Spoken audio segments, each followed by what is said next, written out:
Now, one of the election promises made by many political parties is to reduce data costs. The rising cost of living is making it extremely difficult to maintain a household while staying connected. Following countless delays, government is pushing for the release of radio frequency spectrum to help lower prices. Slindelo Masikane reports.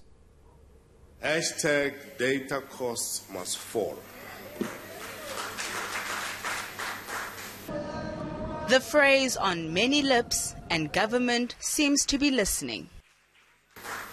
The Minister of Communications will shortly be issuing policy directives to eNCA for the licensing of the spectrum. I'll work relentlessly with the Minister until this matter is brought to close at last. Social media and applications like WhatsApp have made it easier to stay in touch, and with just a click, you can find almost anything on the internet. But staying connected comes at a cost. If you look at other countries, there's places in the world where you actually have it as a human right. To get data, you have a human right because you need connection with people. And we live in an age you don't call people anymore. Youth is too high. They must go down a little bit.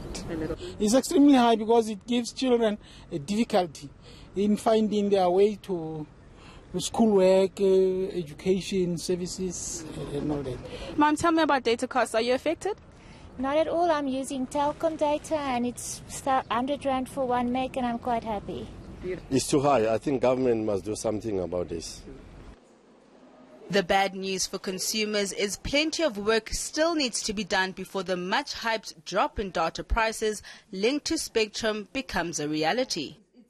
One of the things that we are doing is an inquiry around the mobile broadband market. And from that inquiry, we'd be able to establish a realistic cost of how much data should cost. And if there's any problems in the competition dynamics of the market, and how and when we could intervene as eNCA. And as we head into the national election, political parties are all promising to reduce data costs.